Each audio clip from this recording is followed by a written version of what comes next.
नमस्कार, आप देख रहे हैं लाइव 24 न्यूज बिहार। जन स्वराज के सूत्रधार प्रशांत किशोर ने फिर एक बार बीजेपी के बिहार प्रदेश अध्यक्ष डॉक्टर दिलीप जायसवाल के खिलाफ खोल दिया मोर्चा।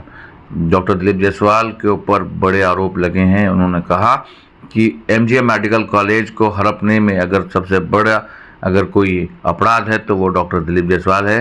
ये मैं नहीं बल्कि प्रशांत किशोर जन स्वराज के सूत्रधार ने कहा है प्रेस कॉन्फ्रेंस के माध्यम से। उन्होंने कहा doctor Dilip Jaiswal medical college के नाम पर सिर्फ लोगों को लूटना ही नहीं, हर तरफ से लोगों को बर्बाद भी कर रहा है।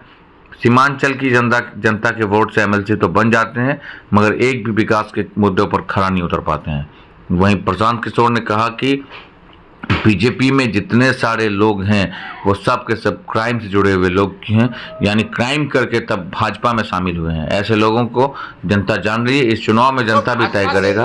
उन्होंने कहा कि लीगल लड़ाई की बात है, लीगल लड़ाई के तहत एमजीएम मेडिकल कॉलेज जिनका है उनको मिलेगा। कब्जा किया हुआ है उसको राजद की इतनी बड़ी नेत्री राबड़ी देवी कह रहे हैं कि मेरा मुंह बोला भाई है, और उनके मुख्यमंत्री रहते हुए ये कब्जा हुआ और उसके बाद लगातार ये कब्जा बना हुआ। तो ये दिखाता है कि भाजपा, राजद, जदयू ये सब व्यक्तिगत लाभ की जहां बात आती है तो ये सब लोग आपस में मिल जाते हैं। भाई जो व्यक्ति उस कॉलेज में क्लर्क भी बाद में बने, पहले जिन लोगों ने कॉलेज को शुरू किया उसके हेल्पर थे, फिर कॉलेज में क्लर्क बने, फिर उसके बाद वहीं पर एडमिनिस्ट्रेटर बने, फिर उन्होंने ट्रस्टी जो था उसी को हटा दिया, खुद ही मैनेजिंग ट्रस्टी या डायरेक्टर बन गए, अपने बेटे को ला दिया, अपने बहू को डाल दिया, और जो लोग भी ओरिजिनल बनाने वाले थे सबको हटा दिया। उन्होंने जो किया ये तो बहुत गंभीर विषय है, लेकिन आपके हमारे लिए गंभीर विषय ये है कि बिहार में 25 साल से ये चीज चल रहा है, आज तक न किसी ने आवाज उठाई, न उन पर कोई कार्रवाई हुई, न उस आदमी को कोई डर है, बल्कि वो आदमी क्लर्क से बढ़ते बढ़ते अब भाजपा का यहाँ का अध्यक्ष बन गया है। ये कैसे संभव है? ऐसा नहीं है कि बीच में ये मामला उठा नहीं है। एक व्यक्ति राजेश शाह की इसमें संदिग्ध हत्या भी हुई है, उस पर केस भी हुआ है। उस परिवार के लोग मुख्यमंत्री के दरबार में नीतीश कुमार से आकर मिले हैं, नीतीश कुमार ने आज उस पर जांच की बात कही है, और जिस एसपी ने साहब को, ये दिलीप जायसवाल को क्लीन चिट दिया है, अपेरेंटली उन्हीं की पत्नी के बारे में कहा जा रहा है कि उसको मेडिकल कॉलेज में एडमिशन देके उनको एमबीबीएस कराया गया। तो ये जो पूरा मॉडल है कि इस कॉलेज का इस्तेमाल राजनीतिक लाभ और पैट्रोनेज के लिए खुलेआम 25 साल से किया जा रहा है। अब एक आंकड़ा सुनिए, 50 से ज्यादा अलग अलग पॉलिटिकल परिवार के लोग, उनके बच्चे, उनके परिवार के सदस्य बिना किसी एडमिशन टेस्ट के मैनेजमेंट कोटा से इस कॉलेज में उन्होंने एडमिशन लिया, वहां से मेडिकल की उनको डिग्री मिल गई, और वो सब दिलीप जायसवाल को बचाने और मदद करने में लगे रहे। जब भी पिछले 25 वर्ष में दिलीप जायसवाल को कोई परेशानी हुई, जिससे भी परेशानी हुई, उस व्यक्ति को, वो चाहे राजनीतिक नेता था या पत्रकार था, पुलिस वाला था, जुडिशरी का था, या तो उसको पैसे और बल से दबाया गया, अगर नहीं हुआ तो उसके परिवार में किसी आदमी को मेडिकल में सीट देकर इस आदमी ने मैनेज किया। और इतनी बड़ी बात 25-30 साल से लगातार चल रही है और किसी की हिम्मत नहीं है कि दिलीप जायसवाल पर सवाल उठाए। तो जन स्वराज ने तय किया है कि हम लोग इस मामले को न सिर्फ उठाएंगे बल्कि इसको समाज में, जनता के बीच रखेंगे, लीगल लड़ाई लड़ेंगे। ये अब इससे बच नहीं सकते। और हत्या का भी उन पर आरोप है, एफआईआर है, राजेश शाह के हत्या का एफआईआर है बजात्ता साहब पर। वो डिटेल आज नहीं दे रहे हैं, हमको मालूम है अभी ये लोग हल्ला मचाएंगे, तो अगला प्रेस कॉन्फ्रेंस में आपको वो भी डिटेल देंगे कि जो मैंने आपको बताया कि एक जो संदिग्ध हत्या हुई है इनके साथ रहने वाले व्यक्ति की, राजेश शाह की, उसकी बहन, उसके भाई, उसके माँ, वो 20 वर्ष से दौड़ रहे हैं, इंसाफ की मांग कर रहे हैं, अभी तक उस पर कोई कार्रवाई नहीं हुई है।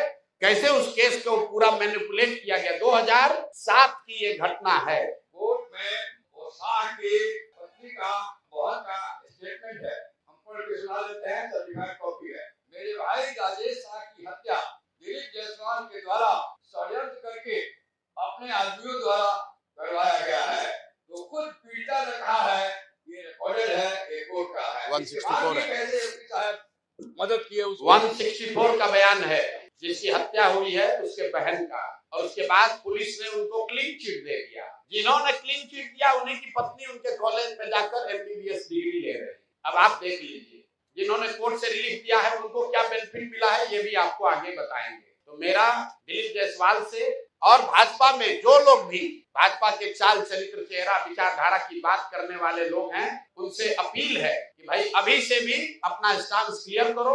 अगर थोड़ी भी शर्म बाकी है तो पद से इस्तीफा दीजिए, और नहीं तो जो अमित शाह जी हैं, मोदी जी हैं, जो कह रहे हैं कि ना खाएंगे ना खाने देंगे, वो आकर इस पर बताएं। उनके पार्टी का राज्य का अध्यक्ष, उस पर हत्या का आरोप है, एक सिखों के माइनॉरिटी कॉलेज को कब्जा करने का आरोप है, उस पर बीजेपी का क्या कहना है। और उसके साथ साथ आरजेडी वाले बताएं कि उन्होंने अभी तक इस पर क्या कार्रवाई की है। 25 साल से भाजपा से लड़ने का दावा करने वाले राजद वाले लोग, मुसलमानों के रहनुमा बनने वाले लोग, माइनॉरिटी वंचित की बात करने वाले लोग, तुम्हारे राज में सिखों के कॉलेज पर कब्जा हो गया, उसको तुमने मुंह बोला भाई बना लिया, उस पर आज तक टीका टिप्पणी क्यों नहीं की। आपको बता देते हैं क्यों नहीं की। कि लालू जी के जो 2 साले थे, जरा जाकर पता कीजिए कि उन दोनों सालों के परिवार के कितने लोग इसी मेडिकल कॉलेज से गलत तरीके से डिग्री लेकर डॉक्टर बने।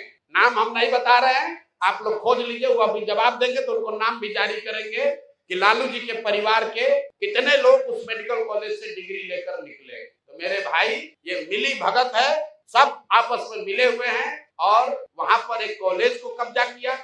जिसने आवाज दी उसको या तो मैनेज किया या उसको मार दिया, उसको दबा दिया। करतार सिंह जी जो वहां मैनेजिंग ट्रस्टी थे, उनको केस में फंसाया, जेल में उनको उनके साथ मारपीट की गई, उनको इतना टॉर्चर किया कि करतार सिंह जी किशनगंज छोड़कर भाग गए। जब वो किशनगंज छोड़कर भाग गए, उसके बाद जाकर उनके साथ दबाव में समझौता करके केस विड्रॉ कराया है। तो भाई ये बात पब्लिक डोमेन में आनी चाहिए, भाजपा का भी, उसके साथ जदयू का भी। और एक और बात समझ लीजिए, 3 बरस लालू जी राबड़ी जी की बात छोड़ दीजिए, अभी नए नए उनके लड़के जो नेता बने हैं, 2 बार जब महागठबंधन की सरकार रही है, दोनों बार स्वास्थ्य मंत्रालय उसका मंत्री राजद के लोग रहे हैं, दोनों बार डिपार्टमेंट राजद के पास रहा है। जदयू वालों से पूछिए कि सुशासन की बात करने वाले नीतीश कुमार 20 साल से यहाँ शासन कर रहे हो, दिलीप जायसवाल को बगल में बैठाकर चाय पीते हैं, सीटों का निगोशिएशन करते हैं, तो क्या आप मानने को तैयार हैं कि मेडिकल कॉलेज पर अवैध कब्जा करने वाले के साथ बैठकर आप राजनीति कर रहे हैं। इसका दूसरा चरण अभी 7 दिन में जब उनका जवाब आएगा तो फिर जारी करेंगे। इनको छोड़ेंगे नहीं, हर 7 दिन पर लोगों को बताएंगे कि इस आदमी का चरित्र क्या है। और इसके साथ जुड़े हुए लोग, चाहे वो भाजपा के हों या राजद के, अब वो बच नहीं सकते हैं। अगर कानूनी तौर पर बच भी गए हो तो पब्लिक के सामने आपको खड़ा करेंगे, और 3 महीना के बाद अगर जनसुराज की व्यवस्था बनी तो आपके साथ क्या होने वाला है अभी से आप समझ